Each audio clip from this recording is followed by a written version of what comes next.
السلام عليكم. ازيكم حبايبي؟ عاملين ايه؟ يا رب تكونوا بخير وبافضل حال. نسمي بالله بسم الله الرحمن الرحيم ونصلي على الرسول. اللهم صل وسلم وبارك على سيدنا محمد وعلى اهله وصحبه اجمعين. النهارده انا هعمل سبانخ. السبانخ بصراحه من الاكلات الحلوه جدا المفيده اللي فيها حديد حلو قوي. كانت جميله بصراحه، عجباني ما شاء الله، خضره زي ما انتم شايفينها كده.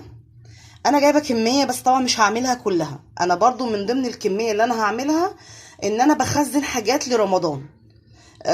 بجيب حاجه حاجه واخزنها عشان اعرف ايه الكميات اللي عندي في الديب فريزر وايه الحاجه اللي انا محتاجها. هعمل معاها النهارده فراخ مش لحمه. هي بصراحه السبانخ بتحب اللحمه، بس طبعا انا اولادي بيحبوا الفراخ اكتر يعني. فانا هسلق الفراخ عشان اخد منها الشوربه عشان اعمل بيها السبانخ. انا هاخد نص الكميه دي والنص التاني انا هخزنه في الديب فريزر.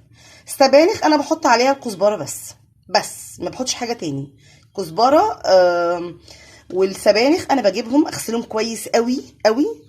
انقعها مره واتنين وتلاته واصفي في ميه وانقع تاني واصفي بميه وبحط لها شويه خل.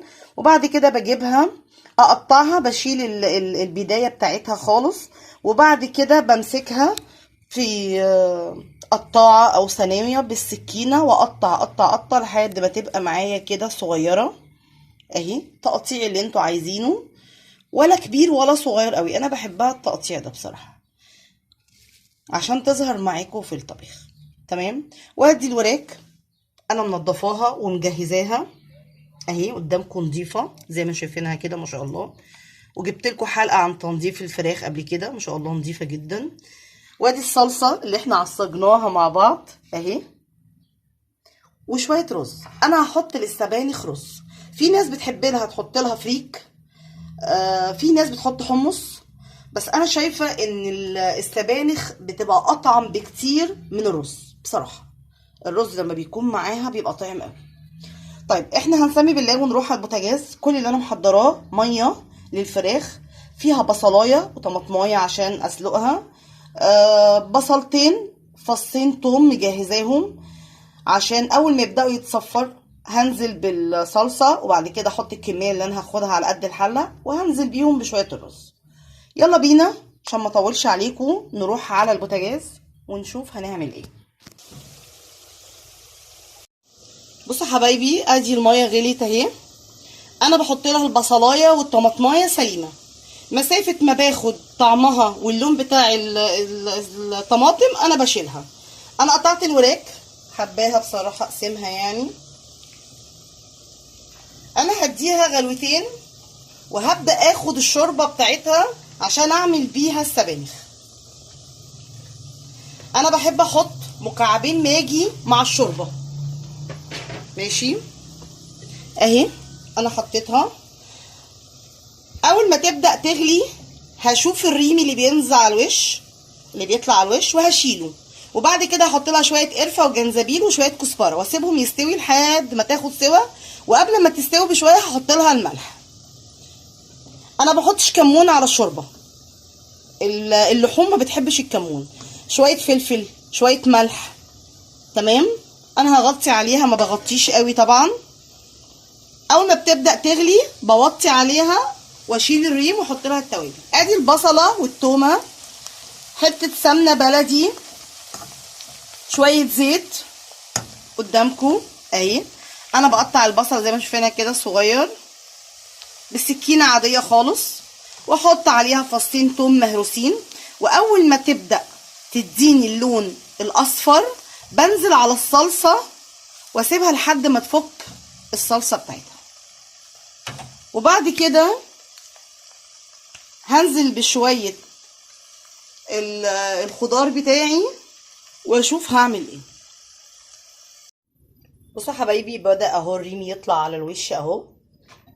تمام. مش هعمل اي حاجه دلوقتي، مش هشيله. بصوا ما شاء الله الفراخ حلوه ونضيفه ازاي.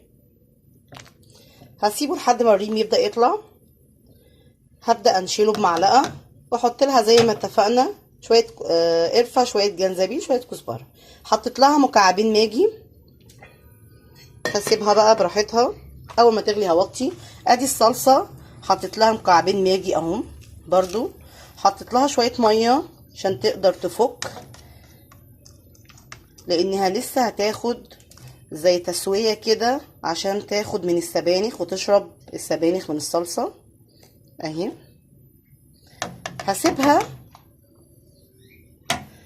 تفك وهوطي عليها، وبعد كده نرجع نحط السبانخ مع بعض. بصوا حبايبي اهي الصلصة فكت، مش هزودها ولا شوربة ولا اي حاجة دلوقتي خالص، لاني انا عايزة السبانخ تتطعم بالصلصة. هحطها،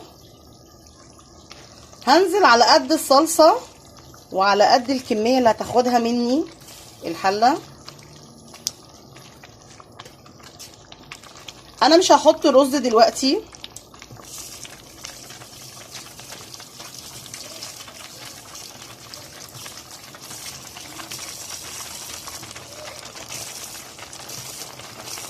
هوطي عليها عشان تبدأ تدبل وتشرب من الصلصة.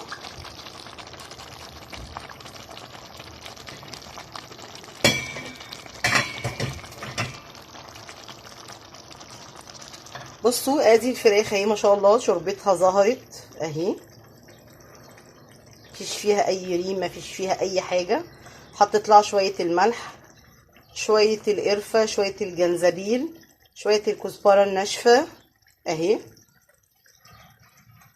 عشان الفراخ تاخد تطعم بالملح وتشرب منه.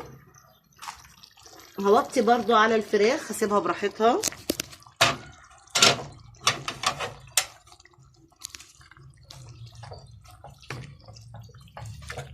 هنزل السبانخ تشرب، هحط الكمية كلها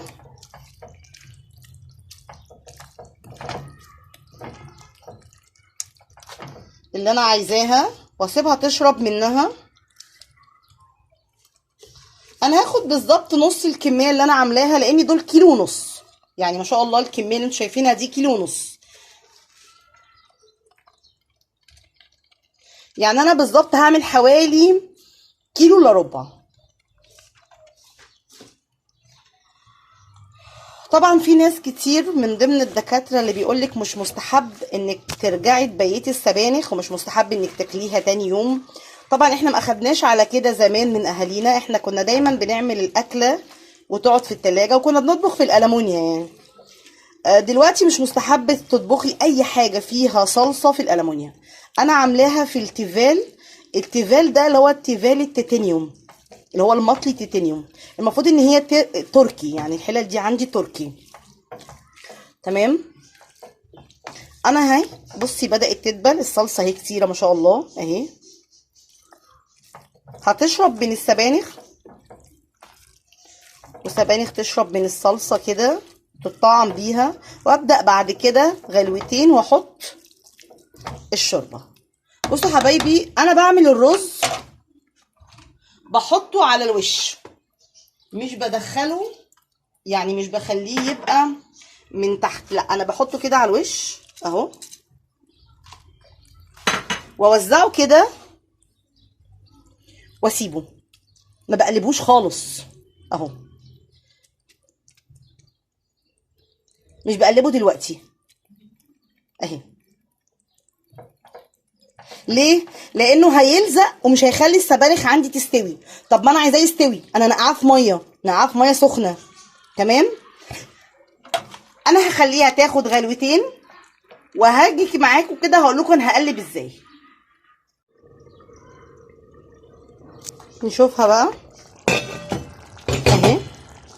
بصوا حبايبي الرز زي ما هو على الوش ازاي، انا ما عملتش فيه اي حاجه، هو استوالي على البخار من فوق. الصلصه بكت اهي من فوق طلعت على الوش. الرز اهو مش هقلب، بعمل كده اهو، بتاكد ان هي ما لزقتش. في نفس الوقت الصلصه تطلع وتشرب كل السبانخ، والرز اهو على الوش بصوا عشان ما يلزقليش في القعر. طب انا حابه بقى ازودها دلوقتي، خلاص هي شربت اهي من الصلصه، عايزه ازودها شويه شوربه. ماشي. انا هطفي على الفراخ خلاص، كنت حاطه لها كل حاجه.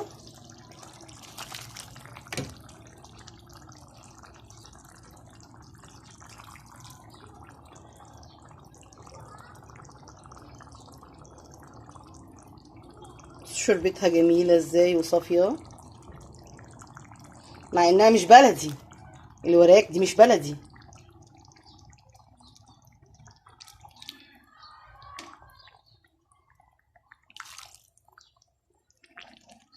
بس مش بقلب، انا بشرب الشوربة لتحت اهي عشان يفضل الرز على الوش، عشان ما ينزلش غير لما يستوي وابدا اقلبهم. انا حطيت لها شويه ملح مكعبين ماجي طبعا اللي انا كنت حطاهم معاكم في الاول. حطيت لها شويه كمون، شويه فلفل، شويه كاري، شويه كزبره ناشفه، بس حطيتلهاش حاجه تاني. زودتها شوربه شويه وهقلبها، واول ما هتبدا تستوي او تستوي هطفي عليها، ويبقى كده السبانخ خلصت خلاص. ونشوف تقديمنا ونشوف طبقنا كان شكله ايه بعد ما خلصناه. اما بالنسبه للفراخ خلاص انا خلصتها، هطفي عليها وهطلع برضو الفراخ، وهعمل لها خلطه كده بشويه كاتشب وشويه مايونيز، سوري مستردة، وهدخلها بشويه سمنه وشويه توابل ملح وفلفل تحت الشوايه. الكاتشب والمستردة لما بتحطوهم بشويه السمنه وشويه الملح وشويه الفلفل الاسمر وتحطيهم في تحت الشوايه، الفراخ بتطلع طعمها حلو قوي. يلا ونشوف بعد كده تقديمنا اخر حاجه هيبقى شكله ايه. خلصنا يا حبايبي كده اكلنا الحمد لله اهو. ادي الفراخ اللي انا قطعتها، سلقتها سلقه عادي خالص، وحطيت لها البصلايه والطماطمايه سليم في الميه، واول ما بتستوي بحط لها الملح والفلفل والقرفه والجنزبيل وشويه كزبره ناشفه وبطلعها اهو. انا المره دي قطع الوراك بصراحه. ادي السبانخ بتاعتنا ما شاء الله قدامكم اهي، بصوا عامله ازاي. انا بحبها مظبوطه، الصلصه بتاعتها باينه واضحه فيها. اعرف منين ان هي استوت؟ مسافه ما الرز الاقيه استوى. بس حابين تقللوا الرز دي حاجه تريحكم، حابين تكتروا براحتكم، بس طبعا هو بيبقى الوسط معقول احسن يعني. ما شاء الله اهو قدامكم. دي لسان العصفور اللي انا عملته اهو بالشوربه بتاعت الفراخ. بصوا اللسان بتاع لمتنا حلو ازاي، حلو جدا وصغير. بصراحه بحبه عن التانيين يعني. بصوا ما شاء الله اهي اهو. وعملت معاكم لسان عصفور برضو. وده كان غدانا، يا رب كان سهل وسريع وخفيف. وربنا يا رب يكرمنا ويحسن من بين ايدينا وايديكم يا رب. وتفضلوا معانا، وما تنسوش تشتركوا في القناه وتفعلوا لي الجرس وتدعوا لي دعوه من قلبكم. السلام عليكم ورحمه الله وبركاته.